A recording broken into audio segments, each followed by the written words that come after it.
Well, are you? I thought I'd come straight and talk to you because I'm so just utterly delighted that we have started something quite so magnificent as Let Women Speak all those years ago. In fact, it's going to be 3 years in just a couple of weeks. So I have in front of me, running along the bottom, I don't know why it keeps going in this color. I have for you some of the places that we have been as part of Let Women Speak. I don't want to brag. It's very impressive. Now, the reason we've been to so many places is because Let Women Speak, quite rightly, is recognized as a women's led movement, right? And I hope that the leading of that movement is kind of I see myself as an alpha fox. And in in wolves, in wolf packs, what you have is you have sort of women and children in the middle, and you have the weaker ones at the front, and some lead, and then you get somebody at the back who kind of just keeps a watchful eye and makes sure things are moving forward. And I think that's what we at Let Women Speak do. We basically just take care to ensure that women can speak. And Oldham was incredibly impressive.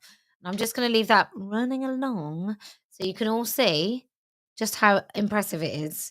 All those women came to speak.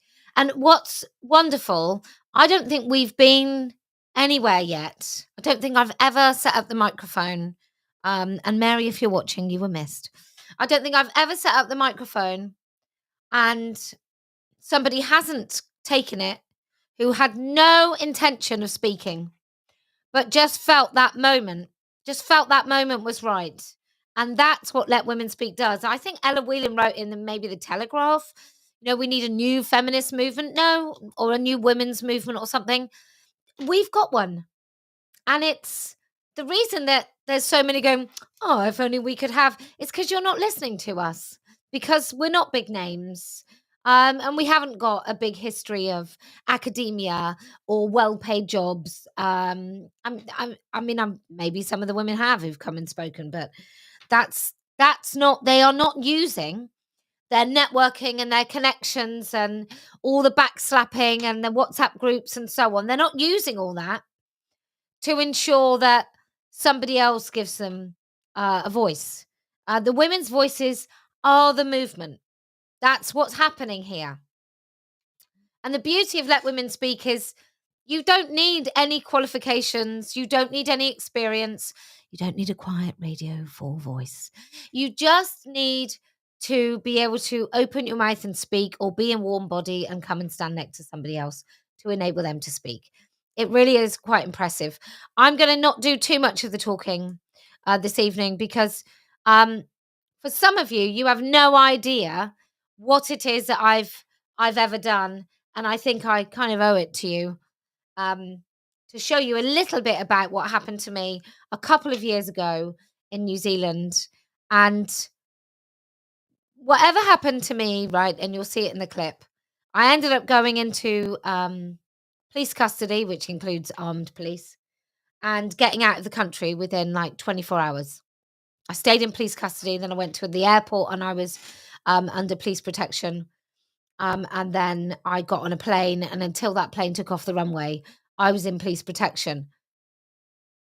But the women from New Zealand had to stay.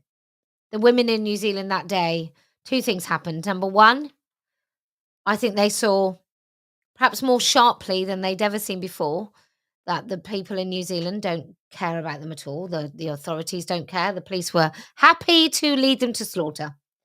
But it also showed a lot of people that had no idea just how bad New Zealand has got, exactly what was going on in their country. So the purpose of Let Women Speak today is going to very much be about showing what happens when women speak. I've genuinely never felt so unsafe in my life, ever.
security. Okay.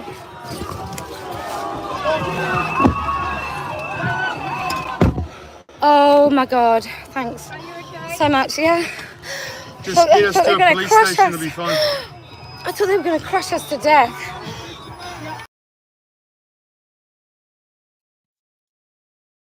Crazy, right? Crazy. Still, it's so weird. It never used to make me at all upset, and now it kind of does. And I remember those moments, right? Fortunately, not many of us have those moments where we're stupid enough to get in the car and then say, "Oh, what do you think Wellington will be like? Will it be like this?" And my security just looked at me and goes, we're not going to Wellington." But this is truly what happens when we get to speak. And these are not people that break the law, right? The people in that park, they didn't know that they were on the wrong side. They didn't. They don't try and hide it. They're very, very brazen. They're entitled. They're terrible people, but they don't know it. They don't. It's very, very different. It's very different. The police didn't really show up. The police were on the outskirts of the park. And I do draw conclusions with this transphobia, Islamophobia, being allowed to get away with stuff, sort of being entitled, people turning a blind eye. Oh, it doesn't matter what you do because you are protected somehow with this sort of protected characteristic of trans or religion or whatever it is. And it means that you can act in a way that I'm not allowed to act and you're probably not allowed to act. And it's utterly shameful. But what those little girls face in changing rooms, in sports, in places where their teachers are really woke, what those little girls face is next level gaslighting. And it's boundary eroding. And the reason that the grooming gangs, the Pakistani Muslim paedophile rape and torture gangs, the reason some of those girls were picked, they went to certain places, they saw there were some girls that they didn't pick. And the girls that they did pick probably already had eroded boundaries. They could probably smell it. They could taste it. They could see it. They probably knew within a really short time. Abusers do. They know. They know who to pick, right? They know who to pick. Can I just say, Cindy, that's very lovely of you, said, I might have PTSD. I'm a little bit funny on the old who gets to have PTSD, and I just had a moment of being a little bit afraid. And actually, it was delayed and so on, but I feel like PTSD has to be linked to some really significant trauma, and I don't think that's me. I don't think that's me. I think I had a very, very bad experience and I'm now fine.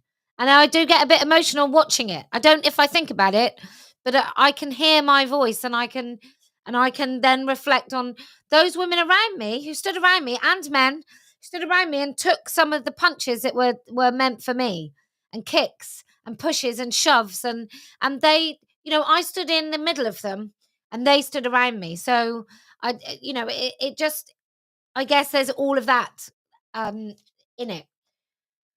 But it just makes me think about the girls that went back for more, right? The little girls that went back for more, the 11 and 12-year-olds that knew what was coming and had to go back for more, and whether or not they told themselves that it was fine and they were still loved and they would go back for more, or whether they went back for more because they were really, really super afraid of what was going to happen to them.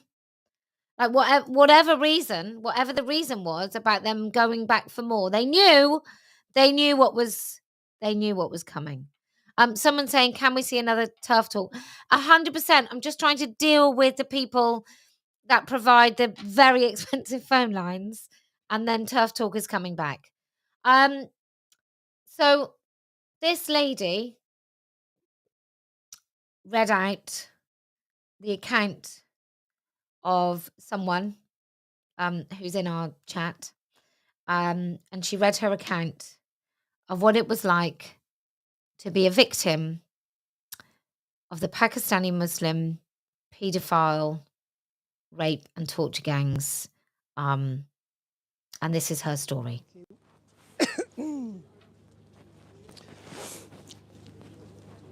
I read this on behalf of my brave friend Elle, who has asked me to speak her words today, and I'm honoured she's trusted me with it. I can remember it like it was yesterday. It was a beautiful summer in 1998. I've always been a curious, talkative girl, friendly to anyone who ever smiled at me. You see, smiles at home were few and far between. I came from a rough, tough, brutal home where motherly love was non-existent. Feelings of being unwanted and simply in the way was all I'd ever known. So when this older man who was opening a kebab and pizza shop at the top of my road showed me attention, I didn't see any red flags or danger signs. Why would I? We're supposed to trust adults, aren't we? It started with innocent conversation. How old are you? Would you like to earn some pocket money? Would you like a lift in my car? Until it soon turned into, would you like me to be your boyfriend? This proposition came from a 54-year-old married Muslim man. I don't know if I was flattered or embarrassed, but I brushed off his comments and pretended I didn't understand. I'm only 13, I would say. In time, he had groomed my family, giving my older sibling a job, whilst my mum was enlisted to peel the shop garlic for him, in return for free pizzas and unquestioned access to me. Who else would go and collect the free takeaways and pizzas for my family? What started with groping escalated into blatant sexual assault in the front of his shop in full view of his male employees, and later on raping me in his car whilst parked in a derelict car park in Salford. He asked me to marry his son. He propositioned me, requesting I come and visit some of his friends with him so he can share me with them. He would buy me clothes and jewellery, passing them on to my mother for me from his wife. He would give me money, food, after abusing me, almost transactional, and because I had nothing, I didn't turn it down. With the money, I would buy those in my peer group gifts in the hope that they would like me and want to be my friend. Such was my lack of self-worth. Due to being bullied at school, terrified of being at home due to my own mother being cold, cruel, violent and emotionally abusive to me, I kept what was happening to me to myself. I was self-harming, I had suicidal ideation, I was grieving the death of my grandmother, until over a year later I broke down in school and disclosed all to my science teacher. My family was shattered, our house was attacked, the windows were smashed. I was spat on in the street, abused by local yobs who had been paid off by my rapist. I was the second of 5 children, had to move home. I gave my statement to the police and he was charged later on. When I was 15 and whilst preparing for my GCSEs, I had to sit and tell a whole room what happened to me when I was faced by his barrister via a video link at Manchester Minchell Street, Crown Court. Due to the successful smear campaign, how his defence tore me apart. They called me wayward, drunk, violent, sexually promiscuous liar, how my father wasn't even my biological father, how I was unkempt, bullied and neglected. He was found not guilty on insufficient evidence. I was a child. After all the abuse and violence in my life, I was broken. I was shut down, determined to never tell anyone anything else ever again. If I was being abused or hurt by anyone, what was the point? It later transpired, told to me and my family by the Leeds CID and our family liaison officer, that my rapist and abuser had been well known in Doncaster as part of a well-known grooming gang after he had also raped and abused other teenagers in South Yorkshire. And that once exposed, he was forced to leave the area, and that is how he ended up in Salford. I was provided no aftercare, no counselling, no apology. I was abandoned and discarded because I was a little white slag from a council estate in Salford. The word my rapist shouted at me when he drove past me whilst on bail. I am now a 39-year-old mother. I'm a born survivor, not only from childhood violence and abuse, but also grooming, gang, rape and abuse. I never let it break or define me. I've worked ever since leaving home. I am not nothing. I have a voice. We are now women, mothers, and as survivors, we deserve to be heard. Speaking up for every other girl that went through this. We were told that nobody wanted to touch our cases because it would incite racial hatred in the communities where we lived. Where is the respect for our truth? We were targeted because those Muslim men found white girls subhuman and easy targets. We were young girls who deserved to be protected, but instead we have been called liars, racist, right-wing xenophobes, disbelieved and failed by everyone from the police, social services, family members and the judicial system, all because they care about political posturing more than they care about the actual truth. We will be heard. We will speak out no matter how uncomfortable it makes those who will never have to walk a day in our shoes. Yes, this is about race. It's about white girls being targeted and made dispensable because of our ethnicity and our impoverished working class background. Anyone that tells you otherwise is as ignorant as they are heartless. To my fellow survivors, never let your voice be stolen. They may have violated our young bodies and intimacy, but they will never ever take our bravery, courage and truth.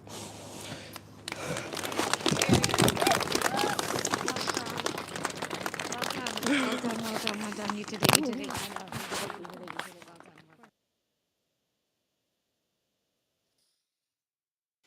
Oh dear, oh dear. It's hard, isn't it, to listen to? I can't believe what these women, girls went through. And Louise, all of us are just totally just amazed by your courage. I think the fact that you still stand at all is quite miraculous. So well done. And well done to all women who just got through it. Because survive is I don't know. It's all funny, isn't it? All the language around being a victim of something and surviving, and I think it's all quite inadequate. It's all quite inadequate. Somebody said, "Am I thinking about no that I should go and dedicate events to just those victims?" And every Let Women Speak event is about the women that attend. And sometimes it will be places where women want to talk about one thing, and it might be places where women talk about another. Um, but every story and testimony that a woman wants to speak about is as important as another.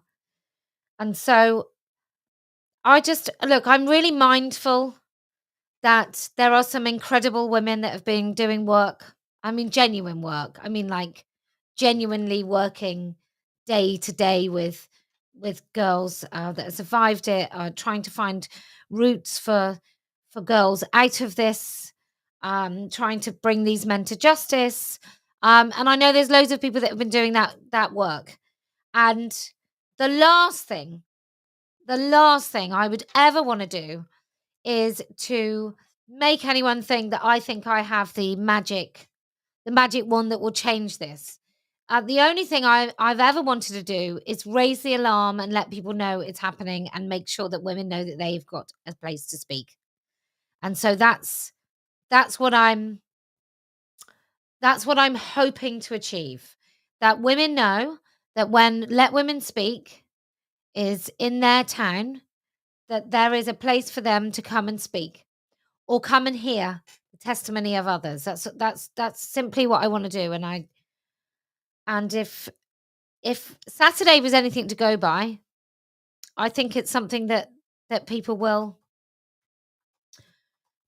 maybe rely on. People will kind of rely upon the fact that what I say I'm going to do, we actually do.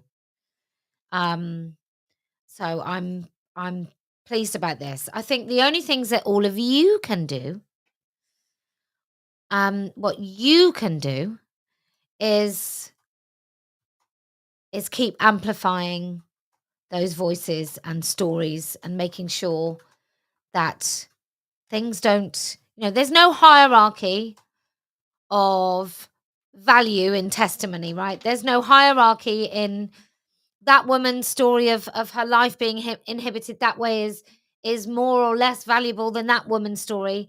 I think we have to understand that there are many ways to attack us and make us feel like we're not enough, and we just have to make sure that we keep on saying, A, you are enough, and B, other people will want to hear what you have to say.